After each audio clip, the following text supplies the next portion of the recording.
Hello guys, my name is Lalit और आज हम पढ़ेंगे 7वीं क्लास से सामाजिक विज्ञान के चैप्टर में से। ठीक है, और उसका 9वां चैप्टर पढ़ेंगे, समानता के लिए संघर्ष। ठीक है, ये चैप्टर में हम नोट्स देखते हैं, उन नोट्स को पढ़ेंगे आज हम। ठीक है,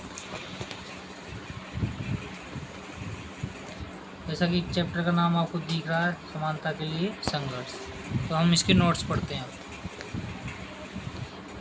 भारत का संविधान हर भारतीय नागरिकों को समान दृष्टि से देखता है।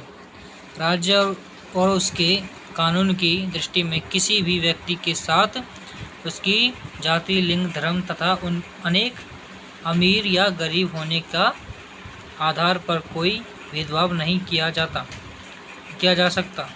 प्रत्येक व्यस्त नागरिकों को मानवाधिकार है। मानवाधिकार से हमारे भीतर समानता का भाव विकसित होता है, क्योंकि हमारे भी वोट की कीमत उतनी ही है जितनी किसी भी और व्यक्ति के वोट की। ठीक है,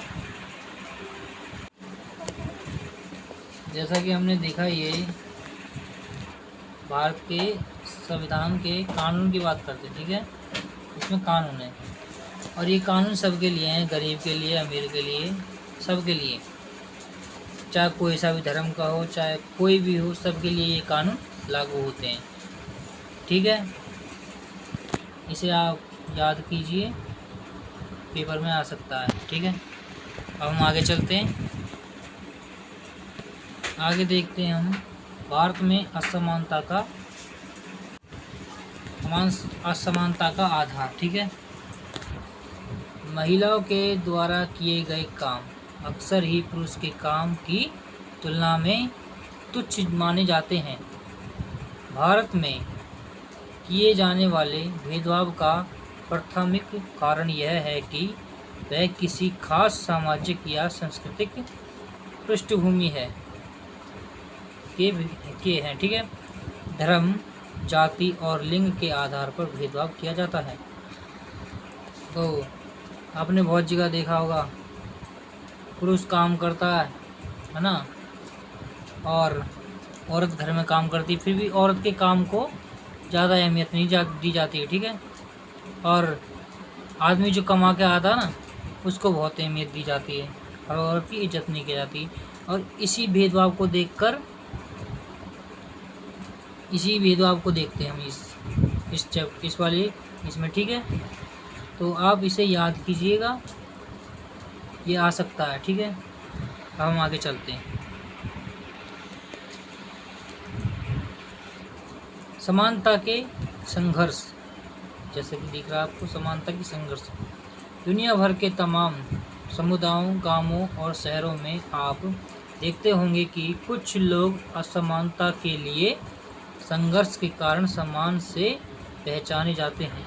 यह लोग असमानता के विरुद्ध संघर्ष करते हैं और इन्हें समाज का समर्थन प्राप्त होता है। भारत में ऐसे अनेक संघर्ष याद किए जा सकते हैं जहां पर लोग ऐसे मुद्दों के लिए लड़ने को आगे आए जो उन्हें महत्वपूर्ण लगते थे, जैसे महिलाओं का आंदोलन, मध्य प्रदेश का तवा मत्स्य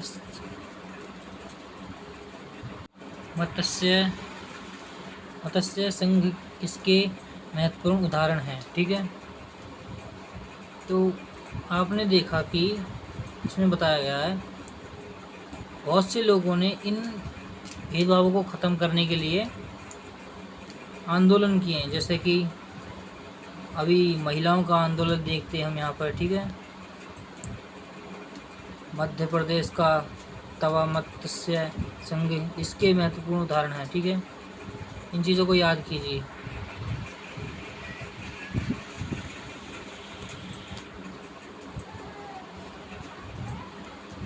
जैसा कि अभी हमने पढ़ा था तवा मत्स्य संघ। ठीक है, इसके बारे में पढ़ते हैं अभी हम।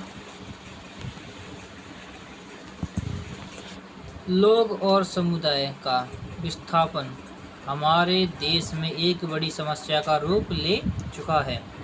ऐसे में कई बार लोग संगठित होकर इसके विरुद्ध लड़ाई के लिए सामने आते हैं। देश में ऐसे बहुत से संगठन हैं जो विस्थापितों के हक की लड़ाई लड़ रहे हैं। तवा मत्स्य संघ मछुआरों की सहकारी समितियों का एक संघ है और सतपुड़ा के जंगलों से विस्थापित लोगों के अधिकारों के लिए लड़ रहा है। ठीक है, और पढ़ते हैं।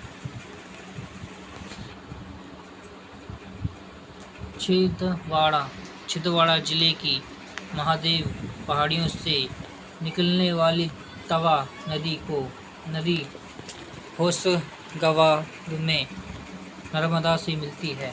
ठीक है, इसे याद कीजिएगा, ये पेपर में आ सकता है। ठीक है, अब हम इसको भी देखते हैं। तब आप एक बार बांध का निर्माण 1958 में आरंभ हुआ और 1978 में पूरा हुआ। एक बांध बनाया गया था। ठीक है, उसकी शुरुआत 1958 में हुई थी और उसका जो बन गया वो कब बना? 1978 में। ठीक है, पूरा हुआ। जैसे कि पेपर में आ जाए ये बांध कब बना था। ठीक है, तो उसके विषय में लिख सकते हैं 1958।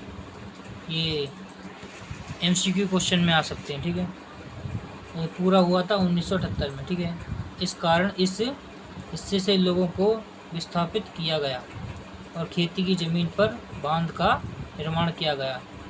इस कारण यहाँ के स्थानीय लोगों ने खेती को छोड़कर मछली पकड़ने का व्यवसाय आरंभ किया, जिससे वह अपनी आजीविका चला सके। मतलब जो यहाँ के लोग थे ना, ये खेती की ज़मीन थी जहाँ पर ये बांध बनाया गया। ठीक है, इस खेती की ज़मीन पर बांध बना दिया तो वहाँ के लोगों ने क्या करा, अपने व्यवसाय को बदल दिया। उन्होंने मछली पकड़ना शुरू कर दिया, उनको बेचने लगे, उनको खाने लगे और इस प्रकार से वो अपनी जीविका को चलाने लगे। ठीक है, आप इसे याद कीजिएगा। अब हम पढ़ते हैं इसे। 1904 में सरकार ने तवा बांध के, कौन सा बांध? तवा बांध के क्षेत्र में मछली पकड़ने का काम निजी ठेकेदारों को सौंप दिया। इन ठेकेदारों ने स्थानीय लोगों को काम से अलग कर दिया और बाहरी क्षेत्र से सस्ते श्रमिकों को ले आए, जिससे स्थानीय लोगों की आजीविका पर असर पड़ा। अब देखो, वहाँ के जो लोग थे ना, जो मछली पकड़ रहे थे, सरकार को उस चीज़ की भी चैन नहीं पड़ा कि इन्हें हटाओ यहाँ से, है ना। तो उन्होंने ना अपने लोग भेज दिए वहाँ पर। ठीक है, अपने ठेकेदार भेज दिए, वो मछली पकड़ने लगे, वो अपना काम करने लगे। ठीक है, और फिर वहाँ से ना उनको अलग जगह पहुँचा दिया गया। अब हम आगे चलते हैं। इस कारण उनकी आजीविका पर भी असर पड़ा। ठीक है, आगे चल के देखते हैं क्या हुआ।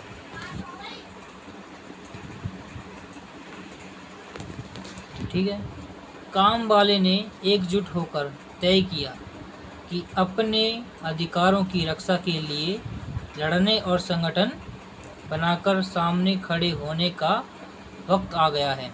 मतलब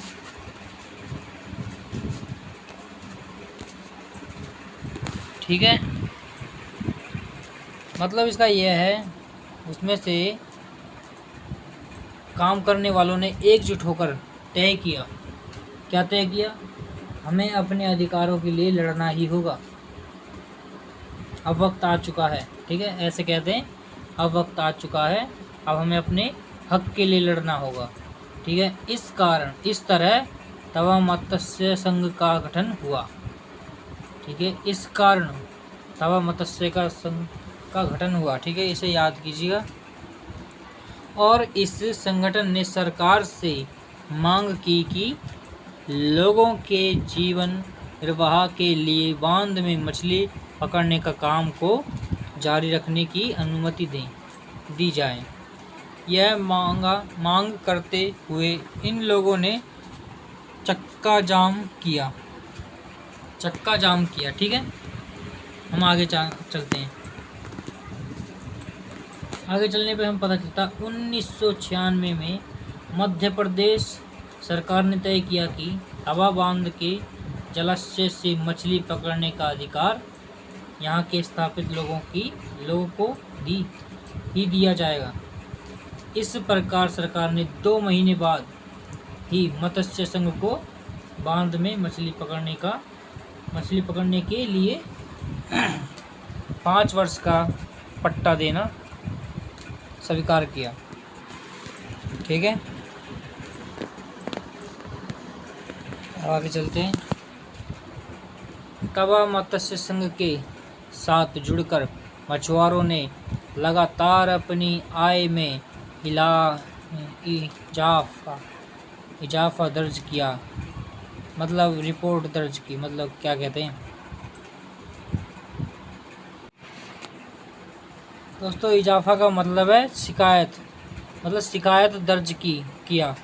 यह इसलिए संभव हुआ कि उन्होंने एक सरकारी समिति बनाई जो पकड़ी गई मछलियों की प्रत्येक खेती की उचित कीमत सीधे उन्हें दे दी है। ठीक है, आगे चल के देखते हैं। भारत का संविधान एक जीता हुआ दस्तावेज। भारत का संविधान एक जीता हुआ दस्तावेज। ठीक है, आगे चलते हैं, पढ़ते हैं। भारत का संविधान हम सभी को समान मानता है। देश के सभी नागरिकों को समानता का अधिकार है और भारत में जितने भी समानता के लिए आंदोलन चलाए गए उनका आधार संविधान रहा है। ठीक है, लोकतंत्र में कई व्यक्ति और समुदाय लगातार इस दिशा में कोशिश करते हैं कि लोकतंत्र का दायरा बढ़ता जाए और अधिक से अधिक मामलों में समानता लाने की जरूरत को स्वीकार किया जाए। ठीक है, तो हमने देखा पीछे जो हमने देखा था, सरकार ने मत्स्य संघ को वहाँ के लोगों को मछली पकड़ने के लिए अनुमति दे दी। ठीक है, उसके बाद हमने ये भारत का संविधान का जीता हुआ दस्तावेज देखा। तो इन सब चीज़ों को आप याद कीजिए, ये बड़ी महत्वपूर्ण चीज़ है। ये पेपरों में आ जाती हैं कभी कभार। हम सोचते हैं कि क्या क्या आएगा, और जब हम जो पढ़ा होता है ना वही आ जाता है कभी कभार, और हमें वो याद ना हो तो दिक्कत हो जाती है। इसीलिए ना हमें ये याद करना है। ठीक है, और इन पे अच्छे से तैयारी करनी है पेपरों के लिए। आगे चलते हैं, आगे चल के देखते हैं हम आगे देखते हैं। समानता का मूल्य लोकतंत्र के केंद्र में है, परंतु कुछ मुद्दे लोकतंत्र के इस मूल भाव के लिए चुनौती पैदा कर रहे हैं। जैसे कि ये 4 मुद्दे दिख रहे हैं हमको। 4 कौन कौन से? देश की स्वास्थ्य सेवाओं का निजीकरण। ठीक है, संसार के माध्यमों पर व्यावसायिक घरानों का बढ़ता दबाव और नियंत्रण। ठीक है, महिलाओं के श्रम को कम मूल्य देना, किसानों की कम आय। ठीक है, ये 4 हमें मुद्दे दिख रहे हैं। ठीक है, 4 मुद्दे हैं ये। पहला क्या है? देश की स्वास्थ्य सेवाओं का निजीकरण। दूसरा, संचार के माध्यमों पर व्यावसायिक घरानों का बढ़ता दबाव और नियंत्रण। ठीक है, महिलाओं के श्रम को कम मूल्य देना, मतलब महिलाओं को कम मूल्य देना, उनके कार्यों का मूल्य नहीं देते, उनके जो करते हैं उनको भी मूल्य नहीं देते। इसके लिए ये बताया गया है। ठीक है, किसानों की कम आय, मतलब किसान कम होते जा रहे हैं, उनकी जो उनका खर्च नहीं निकल पाता खेती करने के बाद, लोग उन्हें सस्ते दामों में खरीद लेते हैं, उनके अनाज को जो बोलते हैं, गेहूं को, चावल को, जो भी है ना। तो इसलिए उनकी भी आय कम होती जा रही है। तो इन्हें 4 मुद्दों को याद कीजिए, इनके बारे में हम नीचे पढ़ेंगे पूरी तरह से। ठीक है, चलते हैं नीचे भी।